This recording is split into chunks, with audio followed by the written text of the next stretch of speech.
आऊज़ुबिल्लाहिमिनश्शैतानिर्रजीम बिस्मिल्लाहिर्रहमानिर्रहीम। हम last class में क्लॉज नंबर 8 तक पहुंचे थे। आज क्लॉज नंबर 8 पढ़ते हैं इंशाल्लाह। Transfer of the ownership in the lease property in इजारा मुंतहिया बित्तमलीक। कि अगर आप इजारा मुंतहिया बित्तमलीक करते हैं, इजारा मुंतहिया बित्तमलीक मेरे ख्याल से वाज़ेह हो गया होगा अब तक कि ये वो इजारा होता है जो कि ऑनरशिप पर ख़त्म होती है, यानी ऑनरशिप ट्रांसफर होती है एट द एंड लेसी को, लेसोर से लेसी को। और वो जो ओनरशिप ट्रांसफर होती है तो उसकी कुछ शराइत हैं।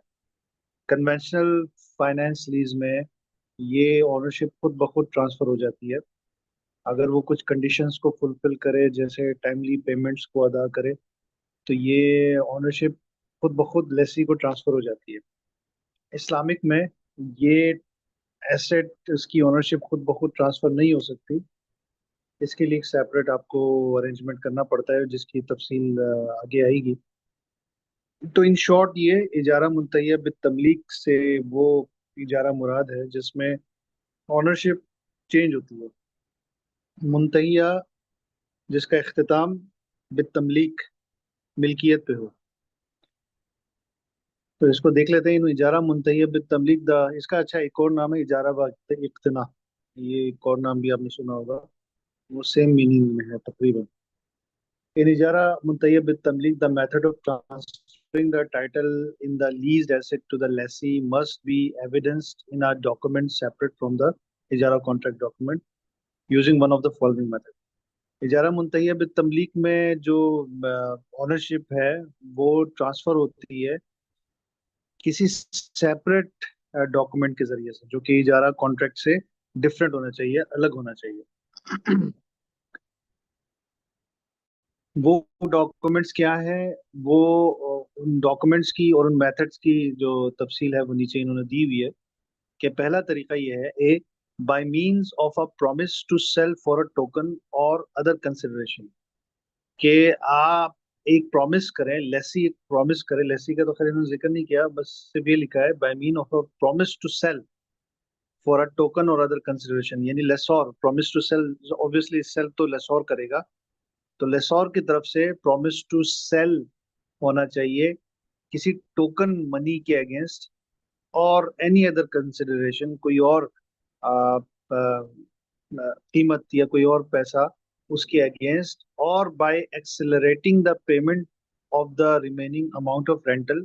या आप जो बकैया रेंटल्स हैं उसकी पेमेंट को जल्द कर दें, फौरी कर दें, एक्सेलरेट कर दें, यानी कि वो जो बाकी पेमेंट्स हैं रेंटल की वो आप जल्दी अदा करें। और bye paying the market value of the lease property, या ये कि आप जो लेसी है वो मार्केट वैल्यू उसकी पे कर दे लीज प्रॉपर्टी की, और इस तरह से वो चीज लेसोर बेच दे लेसी को। ठीक है। कोई प्रॉमिस टू सेल हो, प्रॉमिस टू परचेज भी हो सकता है वैसे, लेसी की तरफ से प्रॉमिस टू परचेज भी हो सकता है, लेकिन यहाँ प्रॉमिस टू सेल है तो ऑब्वियसली लेसोर की तरफ से प्रॉमिस हो सकती है। हमारे यहाँ पाकिस्तान में ज्यादातर रुझान यही है कि हम प्रॉमिस टू परचेज लेते हैं, हमारा क्लाइंट प्रॉमिस टू परचेज करता है, बैंक प्रॉमिस टू सेल नहीं करता। क्योंकि ये जो ब्रीच ऑफ प्रॉमिस का खतरा होता है वो कस्टमर से होता है, बैंक की तरफ से नॉर्मली बैंक उस एसेट को रखता नहीं है। तो हमें कस्टमर की तरफ से ये खतरा होता है, तो कस्टमर के लिए बैंक से प्रॉमिस टू परचेज एग्जीक्यूट करवाते हैं, खुद प्रॉमिस टू सेल नहीं करते हैं। लेकिन दोनों चीजें ठीक है, इसमें कोई हर्ज नहीं। तो प्रॉमिस टू सेल किया जा सकता है किसी खास कीमत के एवज। वो कीमत टोकन हो सकता है, कोई टोकन मनी हो सकती है, कोई और कंसिडरेशन हो सकती है, वो सिक्योरिटी डिपॉजिट भी हो सकता है जो क्लाइंट ने पहले आपको जमा कराया था, या ये कि वो बकाया पेमेंट्स को अदा करे एक्सेलरेट करके, बकाया पेमेंट्स को एक साथ अदा करे, तो वो कीमत बन जाएगी ना उस एसेट की। तो बकाया जितने भी रेंटल्स हैं उसको जमा करके इकट्ठी पेमेंट करे, या फिर ये कि कोई मार्केट प्राइस उसकी जो भी लीज प्रॉपर्टी की होगी वो पेमेंट करे। तो इस सूरत में सेलर बायर को, सेलर लेसी को, या लेसोर लेसी को बेच देगा। दूसरा तरीका, a promise to give it as a gift. के लेसोर प्रॉमिस करे कि ये मैं गिफ्ट करूंगा फॉर नो कंसिडरेशन। गिफ्ट होता ही वो है जो जिसकी एवज कोई मुआवजा नहीं होता, कोई कंसिडरेशन नहीं होती। ठीक है, ये भी एक तरीका हो सकता है। फिर a promise to give it as a gift contingent upon the payment of the remaining installments. या ये कि एक प्रॉमिस हो, और किस चीज का प्रॉमिस हो, गिफ्ट करने का प्रॉमिस हो, और ये जो प्रॉमिस है ये कंटिजेंट हो, ये कंडीशनल हो, मशरूत हो इस बात से कि आप तमाम रेंटल्स को ड्यूली पे करेंगे। आप जो रेंटल्स हैं, जो इंस्टॉलमेंट्स हैं, उसको ड्यूली पे कर दें, तो ये प्रॉमिस टू गिफ्ट हो जाएगा, मतलब गिफ्ट एक्सरसाइज हो जाएगा। जैसे ही आप ये सारी इंस्टॉलमेंट्स पूरी करेंगे तो आपका ये प्रॉमिस टू गिफ्ट हो जाएगा। इस सूरत में आपको अलग से गिफ्ट करने की जरूरत नहीं है। आपका ये वादा काफी है कि जैसे ही आप ये तमाम इंस्टॉलमेंट्स पूरी करेंगे तो ये आपकी तरफ गिफ्ट तस्वुर होगा। तो इस पर बात करेंगे गिफ्ट के लिए। मतलब गिफ्ट जो है, चूंकि एक नॉन कंपनसेटरी कॉन्ट्रैक्ट होता है, और एक जिसको कहते हैं ना कि एक तबर्रो का वो कॉन्ट्रैक्ट होता है, तो इसमें ये मशरूत भी हो सकता है। ये फ्यूचर किसी इवेंट के साथ मशरूत भी हो सकता है। जैसे कि आप एक चीज बार बार काफी स्टैंडर्ड्स में पढ़ चुके हैं कि कई दफा ऐसा होता है कि जो इस तरह के कॉन्ट्रैक्ट्स होते हैं जो कि पूरे गैर मुआवजा में हो, तो वो फ्यूचर से कंटिजेंट हो सकते हैं, इसमें कोई प्रॉब्लम नहीं है। ठीक है, ये बात समझ में आ रही है सबके? सी पॉइंट समझ में आया सबके? जी आगे सही है। ठीक है। In all these cases, the separate document evidencing a promise of gift, promise of sale, or a promise of gift contingent on a particular event should be independent of the contract of ijara muntayya bit tamlik and cannot be taken as an integral part of the contract of ijara. ये कह रहे हैं कि अगर आपने इन तमाम सूरतों में जो सेपरेट डॉक्यूमेंट आप एग्जीक्यूट करेंगे, जिसमें जो प्रॉमिस भी हो सकता, प्रॉमिस ऑफ गिफ्ट भी हो सकता है, प्रॉमिस ऑफ सेल भी हो सकता है, promise of gift contingent on a particular event, यानी कैसा गिफ्ट का प्रॉमिस जो कि फ्यूचर के किसी इवेंट पर कंटिजेंट हो, ये तमाम चीजें हो सकती हैं, ये तमाम डॉक्यूमेंट्स होंगे। ये इंडिपेंडेंट होंगे इजारा से, इजारा कॉन्ट्रैक्ट से, इजारा मुंतय्यब तमलीक के कॉन्ट्रैक्ट से बिल्कुल इंडिपेंडेंट होंगे। इन द सेंस के ये कॉन्ट्रैक्ट्स, ये जो आप वादा कर रहे हैं, promise to sell, promise to gift, ये इनमें कहीं पर भी इन प्रोमिस में इजारा का जिक्र ना हो, और ये इजारा के कॉन्ट्रैक्ट में इनका जिक्र ना हो, ये इंडिपेंडेंट हो बिल्कुल, और ये उस इजारा के कॉन्ट्रैक्ट का इंटीग्रल पार्ट नहीं होंगे, वरना फिर इसमें और कन्वेंशनल फाइनेंस लीज में कोई फर्क नहीं हुआ। कन्वेंशनल फाइनेंस लीज में और इजारा में फर्क ये है कि यहाँ पर खुद ब खुद ऑनरशिप ट्रांसफर नहीं होती, बल्कि आपको एक सेपरेट कॉन्ट्रैक्ट करके उसको ट्रांसफर करना पड़ता है, एक सेपरेट कॉन्ट्रैक्ट होता है। ठीक है, ये चीज उसको मुमताज करती है कन्वेंशनल फाइनेंस लीज से, इसलिए इसका ख्याल रखा जाए कि ये इजारा से बिल्कुल ही डिफरेंट डॉक्यूमेंट्स हों। फिर आगे कह रहा है, promise to transfer the ownership by way of one of the method specified in item 8/1 above is a binding promise by the lessor. ये जो आप प्रॉमिस कर रहे हैं ऊपर, promise to sell, promise to gift, ये वो कह रहा है कि बाइंडिंग प्रॉमिस है लेसोर पर। लेसोर के ऊपर लाजिम है कि वो इस वादे को पूरा करे, शरील नुक्ता निगाह से भी उसके ऊपर वाजिब है, लाजिम। However a binding promise is binding on one party only, तो ये बाइंडिंग एक पार्टी पर होगा, दूसरे के पास इनकार का राइट है। बैंक के पास, बैंक ने प्रॉमिस टू सेल किया है, तो वो अपनी वफा को, अपने वादे को वफा करेगा। लेकिन जो लेसी है वो इसको एक्सेप्ट करे, ये जरूरी नहीं है, उसके पास ये ऑप्शन है। ये लिखा है ना, while the other party must have the option not to proceed, दूसरी पार्टी के पास ये ऑप्शन होना चाहिए कि वो प्रोसीड ना करे। ठीक है, अगर दोनों पर बाइंडिंग होगा तो ये बायलैटरल प्रॉमिस बन जाता है, और बायलैटरल प्रॉमिस की आपको पता है कि शरीयत में बहुत ममानियत है, इसके ऊपर सेपरेट स्टैंडर्ड भी है इंशाल्लाह। हम इसको प्रायोरिटी पर इस स्टैंडर्ड को भी देख लेंगे। बायलैटरल प्रॉमिस पे आई थिंक एक है, अलग से भी स्टैंडर्ड है। This is to avoid a bilateral promise by the two parties. तो ये दोनों पार्टीज की जानिब से बायलैटरल प्रॉमिस को अवॉइड करने के लिए करेंगे, which is Sharia impermissible because it resembles a concluded contract. तो ये शरी नुक्ता निगाह से ये जायज़ नहीं है, क्योंकि फिर इसकी शबाहत हो जाती है एक अक़द के साथ, एक कॉन्ट्रैक्ट के साथ। क्योंकि कॉन्ट्रैक्ट में दो पार्टीज होती हैं और दोनों पर एक चीज बाइंडिंग हो जाती है, तो इस वजह से बायलैटरल प्रॉमिस की इजाजत नहीं दी जाती, इसको आप बारहा देख चुके हैं। तो ये जो आप प्रॉमिस टू सेल कर रहे हैं इजारा में, या प्रॉमिस टू परचेज कर रहे हैं, या प्रॉमिस टू गिफ्ट कर रहे हैं, तो ये जो तमाम चीजें हैं ये यूनिलैटरल प्रॉमिस होना चाहिए। एक पार्टी पर ये बाइंडिंग हो, दूसरी पार्टी पर ये बाइंडिंग ना हो, दोनों पर बाइंडिंग नहीं हो सकता। In all cases of transfer of ownership bye way of gift और सेल, ये जो तमाम जो आपने सूरतें बताई हैं ट्रांसफर ऑफ ओनरशिप की, चाहे वो गिफ्ट के जरिए से हो चाहे वो सेल के जरिए से, it is necessary when the promise is fulfilled that a new contract be drawn upon, कि जब प्रॉमिस पूरा हो जाए तो एक नया कॉन्ट्रैक्ट आप करें। क्या मतलब हुआ इसका? मतलब ये हुआ कि अम, वादा पूरा, जैसे उसने पूरी इंस्टॉलमेंट कर ली, अब आपने वादा किया था, प्रॉमिस टू सेल किया था, अब वो वक्त आ गया कि आप प्रॉमिस को पूरा करें, तो अलहदा से एक सेल कॉन्ट्रैक्ट आप एग्जीक्यूट करेंगे, और उसके बाद वो एसेट आप लेसी को बेचेंगे। खुद ब खुद उसको बिकना तस्वुर नहीं किया जाएगा, आपके महज वादे पर खुद ब खुद बिक नहीं जाएगा। आपने वादा किया कि आप बेचेंगे, लेकिन एक्चुअल में बेचेंगे उस वक्त जब ये इजारा कॉन्ट्रैक्ट आपका खत्म हो जाएगा, that a new contract be drawn upon. Since the ownership to the property is not automatically transferred by virtue of the original promise document that was drawn upon earlier. ऐसा क्यों?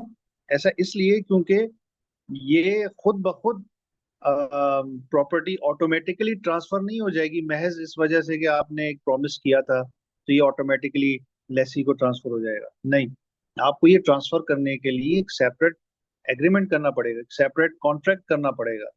अगर आप सेल कॉन्ट्रैक्ट कर रहे हैं तो आप cell contract execute करेंगे, सेल का वादा किया था तो आप सेल कॉन्ट्रैक्ट एग्जीक्यूट, अगर गिफ्ट का वादा किया था तो एक अलग से गिफ्ट डीड बनेगा।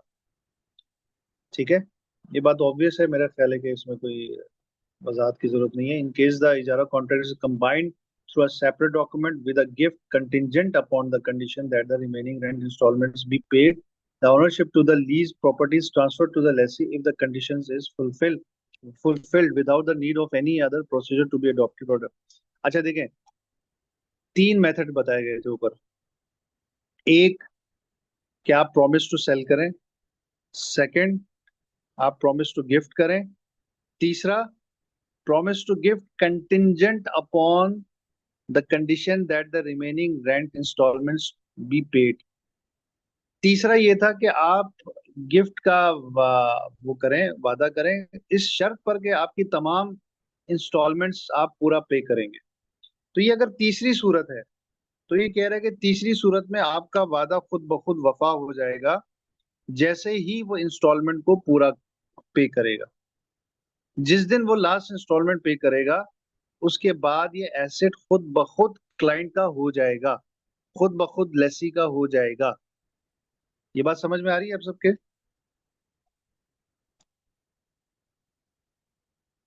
जी सर, आगे सर। ठीक है सर, सिंपल कंडीशन है। बात बात अजीब नहीं लग रही? नहीं, खुद ब खुद तो ये जब उसने कंटिजेंट कर दिया तो फिर तो हो गया ना सर। ओके जी। फिर सर ये अलग कॉन्ट्रैक्ट हो गया ना, तो अलग कॉन्ट्रैक्ट में तो हो जाता है। अलग कॉन्ट्रैक्ट में हो जाता है, लेकिन इसमें एक इश्काल आपको नजर नहीं आ रहा कि आपने ये वादा पहले का किया हुआ है और इसको मशरूत कर दिया इंस्टॉलमेंट की अदायगी से, कि इंस्टॉलमेंट जब जैसे पूरी अदायगी करेगा तो ये गिफ्ट तस्वुर किया जाएगा। तो ये गिफ्ट का इस तरह से मुअल्लक होना, मशरूत होना, क्या इसमें कोई कबाहत नजर नहीं आती आपको? सर गिफ्ट तो तबर्रो होता है ना, तो वो तो हम्म। सर ये कर सेल का सकते कॉन्ट्रैक्ट नहीं हैं। है ना, तो इसमें तो नहीं होना चाहिए। हम्म। हिबा है ना सही, सर, ये बिल्कुल ठीक है। इस वजह से शायद ये। नहीं सर, सही है, सही है। एक हमने कॉन्ट्रैक्ट अभी पढ़ा था जिसके अंदर हाँ प्रॉमिस, वो जिसमें बायलेटरल प्रोमिसेस हैं उसके अंदर एक ये कंडीशन भी होती है ना कि अगर वो फिल करेगा फॉलोइंग कमिटमेंट तो फिर ये उसको एज अ गिफ्ट दे दिया जाएगा। एक उसकी यूनिलेटरल एंड बायलेटरल प्रोमिसेस की कंडीशन भी है। हम्म। जी ये वही बात कर रहा है, वो यही कह रहा है कि ये जो प्रॉमिस है ये जो यूनिलेटरल है और ये कंडीशनल अपॉन आप फ्यूचर इवेंट है। तो किसी फ्यूचर इवेंट से ये कंटिजेंट है, अगर वो फ्यूचर इवेंट पूरा हो जाएगा, मशरूत है, यानी कि अगर आप वो पूरी पेमेंट आप इंस्टॉलमेंट पे करेंगे तो आपको अलग से गिफ्ट डीड की जरूरत नहीं है। यही आपकी गिफ्ट, आपने जो वादा किया है गिफ्ट करने का कि अगर ये तमाम चीजें तुम शराइत पूरी कर दो तो मेरी तरफ से गिफ्ट है, तो ये खुद ब खुद गिफ्ट हो जाएगा जैसे ही आप वो शराइत को पूरा करें। ठीक है, चूंकि गिफ्ट में रिलैक्सेशन होती है शरिया के बहुत सारे टर्म्स की, क्योंकि गिफ्ट एक अक़द तबर्रो एक ऐसा कॉन्ट्रैक्ट है जो कि एहसान पर मबनी और वन साइडेड है, और उसमें कोई मतलब कंसिडरेशन, कोई मुआवजा उसकी एवज नहीं होता। तो इस वजह से इसमें बाज ऐसी चीज़ें जो कि नॉर्मल सर्कमस्टांसेस में जिनकी इजाज़त नहीं दी जा सकती, जैसे सेल का कॉन्ट्रैक्ट होगा तो वो कभी भी कंटीजेंट अपॉन फ्यूचर इवेंट नहीं हो सकता। जैसे सर यहाँ पे जैसे लिखा हुआ है, ये तो सर यहाँ पे कंटिजेंट आगे वर्ड जो गिफ्ट के यूज कर रहा है ना, अगर यहाँ पर सेल का होता तो फिर ये कंडीशन बिल्कुल जो है ना वो बिल्कुल, वाइड हो जाती। हाँ, अगर यही चीज आप सेल के लिए contingent upon future remaining rent installments करें तो फिर ये खुद ब खुद सेल एग्जीक्यूट नहीं होगी, चाहे वो अपनी इंस्टॉलमेंट्स पूरा ही क्यों ना करे, आपको अलग से सेल कॉन्ट्रैक्ट करना पड़ेगा। तो ये बात समझ में आ गई तो वेल एंड गुड, आगे चलते हैं, यही बात यहाँ पर की गई है।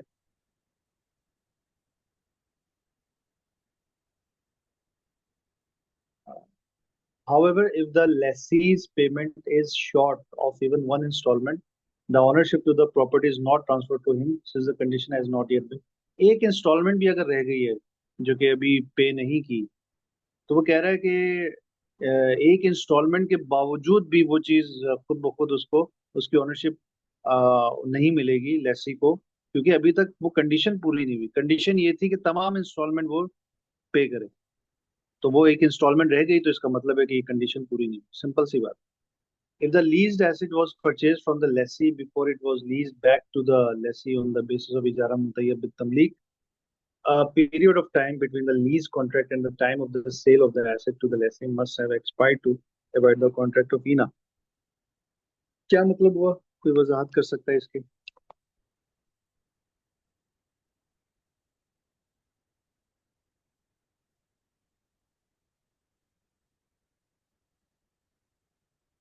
किसकी बात कर रही है? सर ये सेल एंड लीजबैक की बात कर रहे हैं। राइट, सेल लीज बैक में कौन सी कंडीशन की बात कर रही है?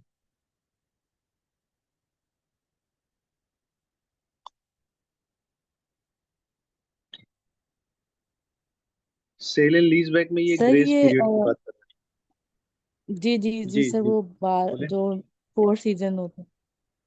हम्म, ये ग्रेस पीरियड की बात कर रहा है। देखिए, आपने एक पार्टी से खरीदा, उसको लीज बैक कर रहे हैं, एक पार्टी से खरीद कर उसको लीज बैक कर रहे हैं, और वो लीज भी ऐसा जो कि इजारा मुतय्यब तमलीक है। अल्टीमेटली इसकी ओनरशिप वापस सेलर को मिलेगी, जो असल ओनर था उसी को उसकी ओनरशिप मिलेगी। तो ये बेईना वाली सूरत बन जाती है, क्योंकि एक तरफ आप एक पार्टी से परचेज कर रहे हैं और फिर उसी उसी को लीज बैक कर दिया, और लीज बैक भी इजारा मुतय्यब तमलीक कर दिया जिसमें ओनरशिप ट्रांसफर होती है। तो चूंकि लीज बैक किया आपने, उसी एसेट को लिया उससे और उसको लीज बैक किया, तो वो ये कहते हैं कि इसमें एक रीजनेबल पीरियड इतना गुजर जाना चाहिए कि वो इससे पहले इजारा एसेट को परचेज ना कर सके, लेसी परचेज ना कर सके, क्योंकि लेसी यहाँ पर प्रीवियस ऑनर भी है, उस एसेट का साबिका यहाँ ऑनर भी है। पे कोई शरीयत ने कुछ टाइम स्पेसिफाई तो नहीं किया ना कि कितना। नहीं, इन्होंने नहीं किया और इन्होंने भी नहीं किया, इन्होंने इन्होंने भी। रीजनेबल पीरियड ऑफ टाइम की बात की है। सर और ये कह रहे हैं वही कि वही बिटवीन द, जुमला है कि रोको मत जाने दो। बस अब बीच को आप जैसे चाहे वो करें, जैसे चाहे लेकिन ये कि इसको ये करें। मैं तो इसकी थोड़ी मतलब ये तफसील कि बताता हूँ मैं आपको। अच्छा मैं ठीक, खैर थोड़ी ये तो तफसील फॉर बताता हूँ। एग्जाम पॉइंट ऑफ व्यू तो खैर समझ में आ गई बात, वो तो ठीक है। हाँ बट मतलब कोई मैं अपनी अंडरस्टैंडिंग के लिए कोई स्पेसिफाई कहीं पे कहीं कहीं जिक्र आया हो कि इतना टाइम या कुछ इतना पीरियड किसी जी, ये तरीके से अभी स्पेसिफाई अभी किया इसके हो? ना आगे आप देखें, इसने थोड़ी सी बात एक इशारा दिया है। आगे कह रहा है कि रीजनेबल पीरियड, एक तो ये बात की है, फिर between the lease contract and the time of the sale of the asset to the lessee. जब लीज कॉन्ट्रैक्ट जब से हुआ है और उसकी सेल तक का जो टाइम है, यानी कि वो जब आप सेल बैक करेंगे उसको आफ्टर इजारा, तो उस टाइम में एक रीजनेबल टाइम गुजर गया हो, must have expired to avoid the contract of वीना। This period must be long.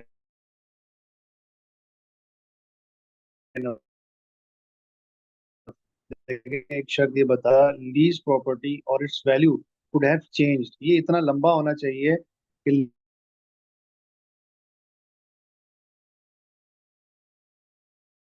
वो क्या एक,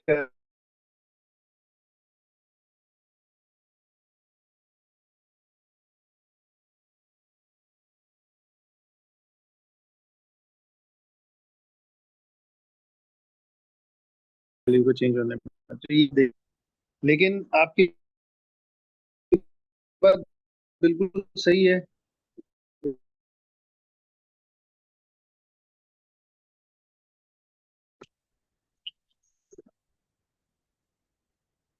जी माजरत, मेरे ख्याल से अगेन डिस्कनेक्ट हो गया था मेरा। तो तो उस पर बात कर रहे थे हम, ग्रेस पीरियड की बात कर रहे थे in case of sale and lease back. तो वहाँ मैं आपसे कह रहा था कि ये जो स्टैंडर्ड है, इसने कुछ भी टाइम स्पेसिफाई नहीं किया कि ये जो स्टैंडर्ड है, मतलब ये जो टाइम है, ये ग्रेस पीरियड कितना होना चाहिए। ये कहा कि इतना पीरियड इतना हो कि उस प्रॉपर्टी की वैल्यू चेंज हो सके, या प्रॉपर्टी चेंज हो सके, प्रॉपर्टी में कोई इस तरह का मतलब ऐसी कोई लगे कि भाई तब्दीली आई है, या ये कि उसकी वैल्यू चेंज हो जाए। अच्छा, इस पर वैसे तो डिफाइन नहीं है, लेकिन यहाँ पर मुफ्ती तकी उस्मानी साहब का एक इज्तिहादी नुक्ता है। वो यहाँ पर फरमाते हैं कि इस एसेट पर 4 मौसम गुजर जाए तो नॉर्मली तब्दीली तो तभी आती है ना किसी भी चीज में, कि जब आप कहते हैं कि 4 मौसम गुजर जाएं, तो आप कहते हैं कि यार एक पूरा एक तमाम मौसम इसने देख लिया, और इसमें जो भी तब्दीली मुमकिन थी वो इसी एक साल में लामहला हो ही जाती है। तो वो एक साल का पीरियड उन्होंने तजवीज किया था, जिस पर तमाम बैंक अमल कर रहे हैं। लेकिन आजकल ट्रेंड ये चला है कि पहले इस एक साल पर बड़ी सख्ती से कारबंद हुआ जाता था। अब ये कि इसमें रिलैक्सेशंस देखने को मिलती हैं, बाज शरिया बोर्ड्स ने इसको 6 मंथ तक भी अलाउ किया। और एक इस्लामिक बैंक ने, एक इस्लामिक बैंकिंग विंडो ने इसको 3 मंथ भी अलाउ किया इन सब केसेस। तो ये इसमें रिलैक्सेशन कहीं कहीं नजर आती है। कहीं पर ये किसी खास प्रोडक्ट के लिए इन्होंने ये रिलैक्सेशन या दी, तो फिर वो कमोडिटी कहीं पर ऐसी होगी, ये या तो वो फिर किसी हद तक। कमोडिटी ऐसी होगी उसमें चेंज आता होगा। नहीं, ऐसा कोमोडिटी का मसला नहीं है। देखिए, ये तो बस इज्तिहादी नुक्ता हो गया ना। चेंज इन प्राइस तो नहीं, वो जो 3 मंथ्स वाली महीने में भी बात हो मैं उस सकती पर है। कह रहा हूँ, जो 3 मंथ्स का डिसीजन अगर किसी बैंक ने लिया है, हो सकता है वो कोई हाँ, मूवेबल एसेट ना हो, मूवेबल एसेट हो या कोई ऐसी चीज हो जिस पे वाकई आफ्टर 90 डेज कोई चेंज ऑफ देखिए, वैल्यू। वो ये कहते हैं, उनका उनका मौकफ ये होता है कि एक मौसम भी गुजर जाए तो ये काफी है। एक मौसम भी गुजरे, 4 मौसम गुजरने जरूरी नहीं है। उनका मौकफ ये है कि एक मौसम में भी सम टाइम, बल्कि अक्सर औकात तब्दीली आ सकती है। बहरहाल उनका अपना इज्तिहाद है, अपना अपना एक नजरिया है। तो इसको चूंकि स्पेसिफाई नहीं किया गया, लिहाजा बिल्कुल ये ओपन है। और यहाँ पर भी स्टैंडर्ड ने इसको स्पेसिफाई नहीं किया हुआ। ठीक है, तो अब ये थोड़ी सी हमें आजकल के ज़माने में तो इसमें रिलैक्सेशंस नज़र आ रही हैं। अभी भी खैर, लेकिन मौक़िफ़ पहला यही होता है कि एक साल गुजरने दिया जाए इसको। बहरहाल एक साल की जो शर्त है ना, कुछ दीगर फ़िक़ही अहकामात पर क़यास किया गया है।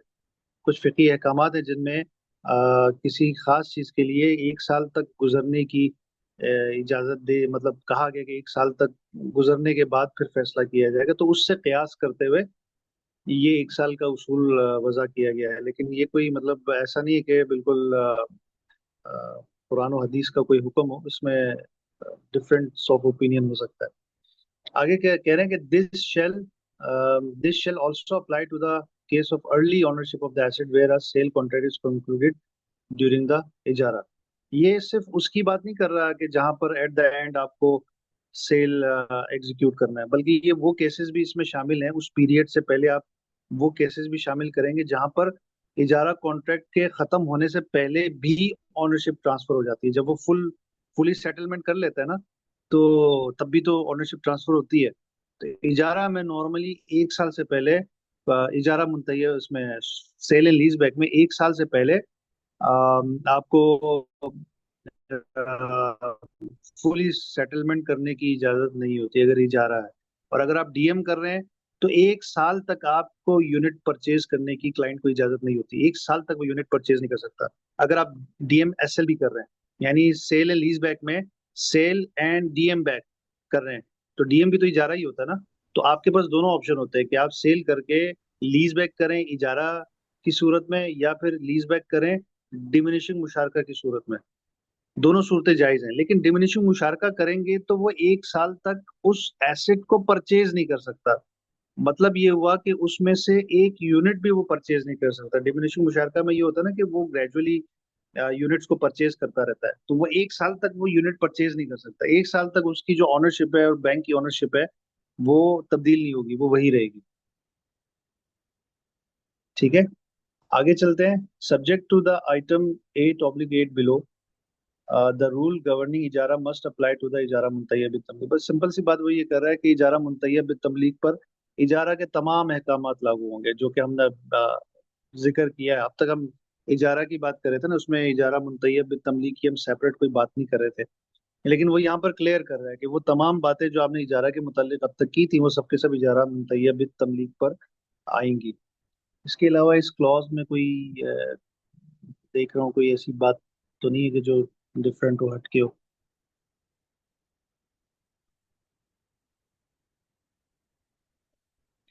अच्छा, वो ये कह रहा है कि none of these rules should be breached under the pretext that the leased asset was bought by the lessor on the basis of a promise by the lessee that he would acquire it or the ownership।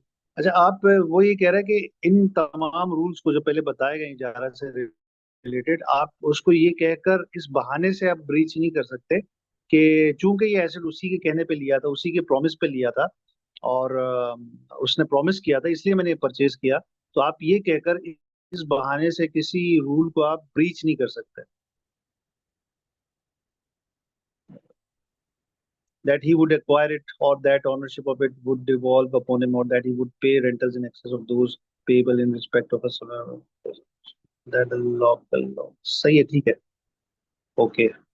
आगे चलते हैं। Transfer of the ownership in the lease property can not be made by executing along with the इजारा a sale contract that will become effective on a future. वो यही बात कर रहा है जो कि हम थोड़ी देर पहले बात कर रहे थे कि जो लीज प्रॉपर्टी की ऑनरशिप है ये खुद ब खुद ट्रांसफर नहीं होगी कि सिर्फ आप एक प्रॉमिस एग्जीक्यूट कर दें तो ये खुद ब खुद एग्जीक्यूट हो गया, और ये जो सेल कॉन्ट्रैक्ट है ये खुद ब खुद इफेक्टिव हो गया फ्यूचर डेट के साथ। तो ये इस तरह की कोई चीज ठीक नहीं है। If the lease asset is destroyed or if the continuity of the lease contract becomes impossible, वो कह रहा है कि अगर लीज एसेट डिस्ट्रॉय हो जाए या ये कि लीज कॉन्ट्रैक्ट का जारी रखना इम्पॉसिबल हो जाए, up to the expiry period तक उसको जारी रखना इम्पॉसिबल हो जाए, without the cause being attributable to the lessee in either case, यानी कि बगैर किसी वजह के जो कि लेसी को एट्रीब्यूट किया जा सके। लेसी को किन सूरतों में आप एट्रीब्यूट करेंगे? जहां पर वो मिसकंडक्ट करेगा या वो नेग्लिजेंस उसकी तरफ से होगी। तो अगर ऐसी कोई चीज नहीं है, then the rental is adjusted based on the prevailing market value. ये अगेन बड़ा एक इंपॉर्टेंट पॉइंट है, इस पर तवज्जो आपकी दरकार है ये कि अगर प्रैक्टिकली ऐसा ये हो गया। प्रैक्टिकली होता है। देन होता द नहीं है रेंट ये बस इन्होंने एक बात कर दी। अब ये देखना पड़ेगा कि इसको रेगुलेटर ने किस तरह से लिया है। होता तो नहीं है, लेकिन जो क्लॉज लिखी हुई है उसको तो हमें देखना होगा, क्योंकि एग्जाम में तो वही लिखेंगे, लेकिन मैंने देखा नहीं है वैसे कहीं पर ऐसा होता भी नहीं है कि इस सूरत में रेंट जो है वो रेंटल एडजस्ट किया जाएगा मार्केट वैल्यू के हिसाब से। ठीक है, that is the difference. Market value के हिसाब से कैसे एडजस्ट होगा उसको वो एक्सप्लेन कर रहा है that is the difference between the prevailing rate of rental and the rental specified in the contract. कि ये जो मैंने क्लाइंट के साथ, बैंक ने क्लाइंट के साथ जो रेंटल स्पेसिफाई किया था कि ये रेंटल तुमने देना है, जबकि मार्केट में उसका जो रेंटल है, उजरतुल मिस्ल जिसको कहते हैं, वो इससे कम है। और उमूमन ऐसा ही होता है। आपका इजारा हो, बैंकों का इजारा या डीएम, उसमें जो रेंटल अमाउंट होती है वो मार्केट से ज्यादा ही होती है, क्योंकि उसने अपना एक फ्यूचर का एक वो रखकर, और ये जितने अरसे का टेन्योर है वो रखकर वो कर रहा होता है। तो बेसिकली वो होता मार्केट से ज्यादा ही है। तो वो कह रहा है कि अगर एसेट डिस्ट्रॉय हो जाए या लीज कॉन्ट्रैक्ट डिसकंटिन्यू हो जाए, तो उस सूरत में ये जो डिफरेंस है, जितने का उसको रेंट दिया गया है, जितने का उसको रेंट पर दिया गया है, जितना रेंटल उसके ऊपर वाजिबुल अदा जो अब तक वो पे करता रहा है, उसमें और मार्केट में जो रेट का डिफरेंस है, वो उसको रिफंड किया जाना चाहिए। ठीक है। Must be refunded to the lessee if the latter rental नहीं सर, इज ये higher than the difference pay forward. करने की वजह नहीं समझ में आई मुझे यहाँ पे। ये आगे वजह भी बता रहा है, आगे वजह भी बता रहा है।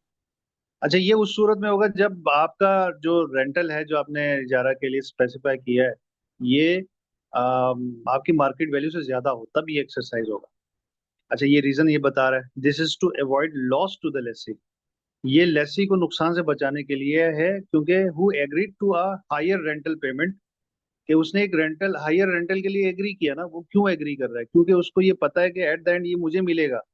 इस उम्मीद पर वो हायर रेंटल पे करता रहा है कि ये मुझे मिलेगा। और अब चूंकि डिस्ट्रॉय हो गया, तो अब उसको पता है कि अब नहीं मिलेगा। तो ये उसको एक नुकसान की सूरत बनती है, और वो एसेट आप उसको अब डिलीवर नहीं कर पा रहे या दे नहीं रहे, और उसकी गलती भी कोई नहीं है। ये गलती ऐसी है कि जो लेसोर की भी ना हो भी सकती है। अगर लेसोर की नहीं भी है, तब भी ये तो ऐसी चीज थी ना जिसको वैसे ही लेसोर को बियर करना था। तो लेसोर को चाहिए कि वो जो डिफरेंस है वो वापस करे। ये रीजन बताइए। ठीक है, ये समझ में आ रही है? ये समझ में आ रहा है, लेकिन ये मार्केट में प्रैक्टिस तो बिल्कुल भी नहीं, इसमें से एक कंडीशन भी अप्लाई नहीं होती। बिल्कुल बिल्कुल, ये अब आप एक्सप्लोर करें कि मार्केट में क्यों नहीं इस पर अमल किया जाता।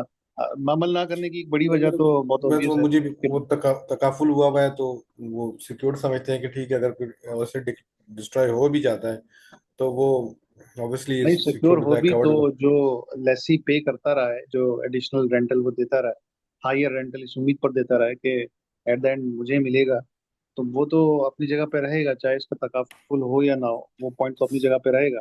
बहरहाल आप इसको एक्सप्लोर करें, मार्केट में देखें कि क्या हो रहा है। कोई, मेरा नहीं ख्याल कि इस पर कोई सर। अमल कर रहा ये एग्रीमेंट देखना पड़ेगा इजारा का, कि उसमें उसको किस एंगल से। है। नहीं, ऐसी मेरे पास एक ऐसी दो कोई चीज बैंक नहीं एक दो होती। बैंकों के एक दो बैंकों के जो एग्जैक्ट शरिया के मैनुअल है ना, जो शरिया का प्रोडक्ट मैनुअल है, जिसमें वो इजारा अप्रूव करता है। एक तो वो एक प्रोडक्ट प्लान होता है जो सबके सामने आता है, और एक जो पूरा मैनुअल होता है, वो मेरे पास है।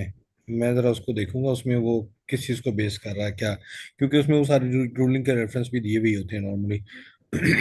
तो वो मैं देखता हूँ उसमें क्या आप है। बिल्कुल देखिएगा। लेकिन वैसे बाय द वे, मैं मैनुअल चूंकि हमारे पास आते रहते हैं शरिया कंप्लायंस में, उनको हम रिव्यू करते रहते हैं, तो ऐसी कोई चीज़ हमें कहीं पर भी नजर नहीं आई। और उमूमन बैंक्स इसलिए भी नहीं करते ये, क्योंकि इसमें बैंक का नुकसान है। बैंक एक रेंटल जो ले चुका है, उसमें से एक हिस्सा रिफंड करे, तो एक बड़ी अमाउंट बनती है। उमूमन ऐसा होता नहीं है। तो बैंक्स इन चक्रों में होते हैं कि जो रिमेनिंग रेंटल्स रह गए वो भी हम एडजस्ट कर लें किसी तरीके से। उसके हीले ढूंढ रहे थे, बहाने ढूंढ रहे थे। तो खुजा ये कि वो जो रेंटल वो ले चुके हैं, उसमें से एक हिस्सा रिफंड करें। तो इसमें जाहिर है इस पर कभी इस तरह से गौर नहीं किया गया। बट इट्स अप अब टू इसका मतलब है यू कि सर पीपल कि ये आप इसको। जब इसको अडॉप्ट किया होगा, अडॉप्टेशन हुई होगी इसकी, तो यकीन इसमें ये चेंजेस स्टेट बैंक में या सीसीबी ने इसको बिल्कुल चेंज बिल्कुल, करके वो आप अडॉप्ट किया होगा देखें। बिल्कुल अकॉर्डिंग टू मार्केट और बिल्कुल अकॉर्डिंग टू बिल्कुल, मार्केट हो नॉर्म्स सकता के हिसाब से। हो सकता है, बिल्कुल हो सकता है। चले जी, ये इजारा का स्टैंडर्ड खत्म हो गया। अब ये टाइम भी इसका खत्म हो रहा है, तो इंशाल्लाह ज्वाइन रीज्वाइन कीजिएगा।